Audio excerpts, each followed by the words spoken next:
Ein Tutorial zum Hinterradausbau am Quest Velomobil mit Wechsel des Ritzelpaketes und Reparatur des Freilaufs. Bevor es losgeht, sollten wir die Kette hinten auf eines der kleinsten Ritzel geschaltet haben. So lässt sich später die Kette leichter aushängen und wieder einhängen. Gut hat's, wer das Velomobil auf eine komfortable Arbeitshöhe anheben kann. Dann wird das Velo hinten angehoben, indem man unter das Chassis etwas unterlegt, um das Hinterrad zum Absenken freizustellen. Ich habe mir hier einen Klotz aus Styropor gemacht, der eine Aussparung für den Kettentunnel hat und so den Unterboden über eine größere Fläche abstützt. In einer kleineren Variante habe ich solch eine Unterbodenstütze immer dabei, um unterwegs leichter mal die Schaltung justieren oder einen Schaltzug wechseln zu können, wenn es nötig ist. Jetzt kann der Stoßdämpfer oben ausgehängt werden und langsam das Hinterrad abgesenkt werden. Damit wird die Steckachse für uns zugänglich. Auf der anderen Radseite kann jetzt bequem die Radabdeckung entfernt werden. Auf dieser Seite befindet sich normalerweise eine kleine Staubschutzkappe über der Radschraube, die wir herausnehmen. Der Radschraubenkopf ist hier seltsamerweise außen glatt und rund. Von dieser Seite können wir daher kein Werkzeug ansetzen, um die Radschraube und damit die Steckachse zu lösen. Das muss von der anderen Radseite durch die Steckachse hindurch geschehen. Die Radschraube hat in ihrem Gewindeschaft einen Innensechskant.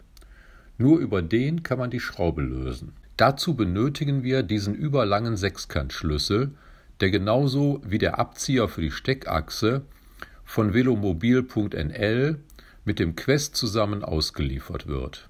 Wir kontern die Steckachse mit einem Maulschlüssel, damit sie sich nicht mitdreht, und versuchen, die Schraube mit dem Innensechskantschlüssel zu lösen. Aber Vorsicht! Da wir die Schraube vom Schaft und nicht vom Kopf her lösen, müssen wir anders herumdrehen als gewohnt. Also wir lösen die Schraube rechts herum, so als würden wir ein Linksgewinde lösen. Wir stellen bald schon fest, dass dies nicht so einfach wird wie erwartet, denn die Schraube ist mit Schraubensicherung eingeklebt. Hier brauchen wir etwas mehr Hebelwirkung, als uns der Innensechskantschlüssel allein liefern kann. Eine Wasserrohrzange liefert uns diesen Hebel. Die Steckachse wird zeitgleich mit dem Maulschlüssel gegen Mitdrehen festgehalten. Jetzt können wir die Schraube ganz aus der Steckachse herausdrehen und auf der anderen Radseite in Empfang nehmen, bevor sie herunterfällt. Das Rad fällt nicht heraus. Es ist noch von der Steckachse geführt. Und so sieht die Radschraube aus. Der Kopf ist rund und glatt und im Gewindeschaft ist der Innensechskant. Es ist auch noch gut der Kleber zu erkennen, den wir vor der Wiedermontage mit einer Drahtbürste abbürsten. Jetzt kommt der Steckachsenabzieher zum Einsatz, den uns velomobil.nl mitgeliefert hat. Er besteht aus einer langen Gewindestange und einer Hülse. Die Gewindestange wird durch die Steckachse in das Gewinde am anderen Ende ein paar Umdrehungen eingeschraubt. Die Hülse stützt sich an der Schwinge ab und durch Einschrauben der Mutter gegen die Hülse ziehen wir mit der Gewindestange an der Steckachse. Das geht bei mir so leicht, dass ich die Mutter ohne Schraubenschlüssel mit bloßen Händen drehen kann und damit die Steckachse schon ein Stück rausziehen kann. Jetzt, wo sie ein Stück draußen ist, kann ich sie mit einem Lappen gut fassen und mit der Hand dosiert weiterziehen. Dabei stützen wir das Hinterrad, weil es sonst mit seinem Gewicht auf der Steckachse liegen würde und diese dann am Ende verkantet.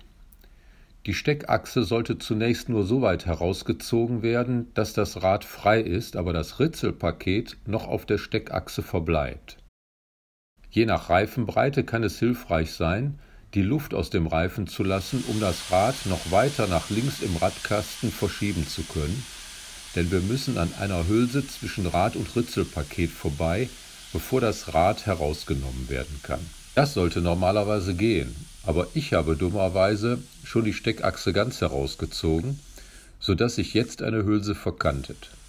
Deshalb muss ich hier zunächst das Ritzelpaket herausfädeln und dann kann ich erst das Rad nach unten rausnehmen. Das Ritzelpaket bekommt genügend Platz zum Ausbau, wenn man den Umwerfer gegen seine Federspannung nach hinten zieht und die Schwinge dabei leicht anhebt. Hier sieht man die kürzere Hülse, die die Distanz außen zwischen Ritzelpaket und der Schwinge hält. Jetzt lässt sich das Rad nach unten herausnehmen.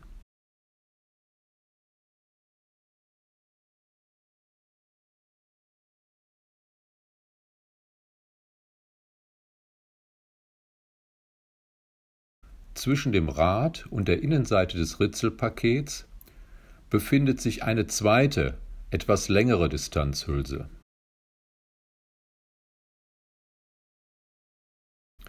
Wenden wir uns nun dem Freilauf zu.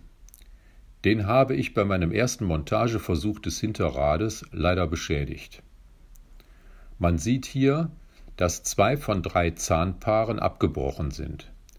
Die Zähnchen sind aus Kunststoff und werden mit einer Ringfeder in Position gehalten. Dieser Schaden ist wohl gar nicht so selten, denn Velomobil.nl bietet zur Reparatur die Zähnchen und die Ringfeder einzeln als Ersatzteile an. Der Freilauf wird mit etwas Lagerfett eingefettet, die Zähnchen in ihr Bett eingelegt und die Feder darüber montiert. Etwas Fett kann auch in die Narbe des Freilaufs am Rad gegeben werden, dann wird der Freilauf etwas leiser.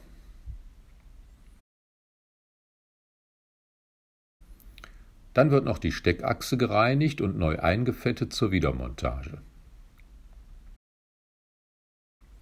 Das Ritzelpaket kann jetzt wieder eingesetzt werden. Nicht vergessen, die kürzere Distanzhülse außen in das Ritzelpaket vorher einzusetzen.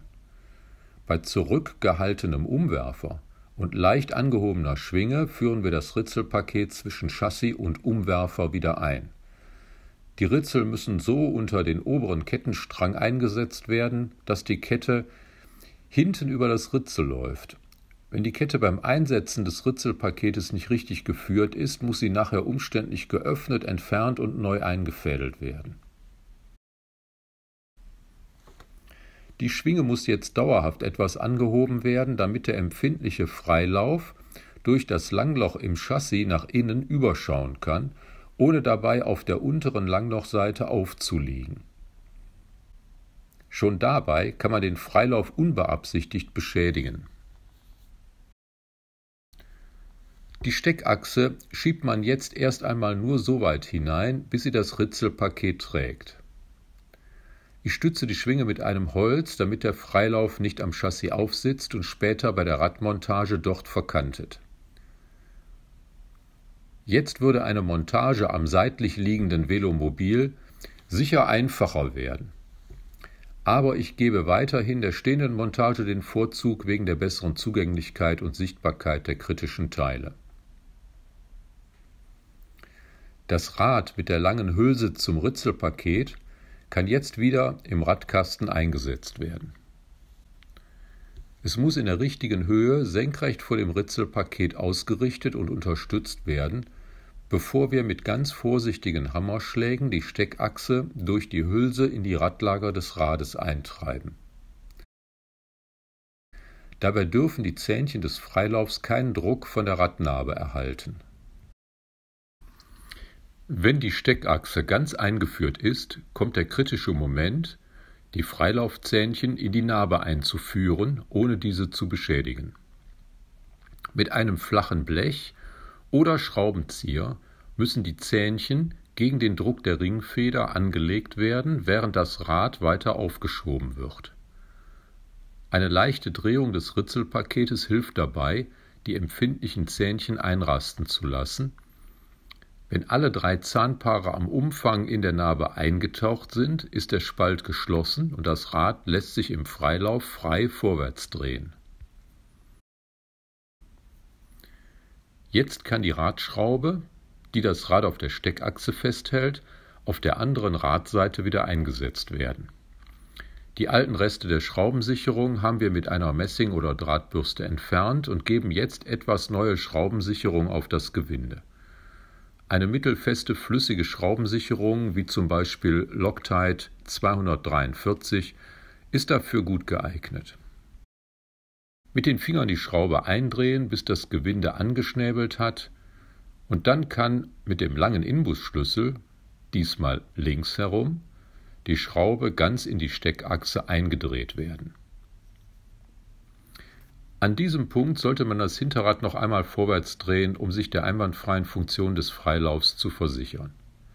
Außerdem muss jetzt das Rad gerade laufen und mittig im Radkasten sitzen, wenn wir alles richtig gemacht haben. Mit dem Ringschlüssel nun die Steckachse kontern und die Schraube handfest anziehen. Hier jetzt keine Hebelverlängerung mehr benutzen. Jetzt kann die Schwinge wieder angehoben und der Stoßdämpfer eingehängt werden. Zum Schluss bleibt, die Staubkappe auf der linken Radseite wieder einzusetzen, den Reifen gegebenenfalls wieder aufzupumpen und die Radabdeckung wieder zu montieren. Eine neue Feinjustierung der Schaltung kann nach einem Wechsel des Ritzelpaketes unter Umständen notwendig werden. Zum Glück muss man das Hinterrad eines Velomobils nur in seltenen Fällen ausbauen, denn egal, ob man sich für eine liegende oder stehende Montage entscheidet, für den Laien ist es nicht zu unterschätzender Aufwand und mit dem Risiko verbunden, den Freilauf dabei zu beschädigen.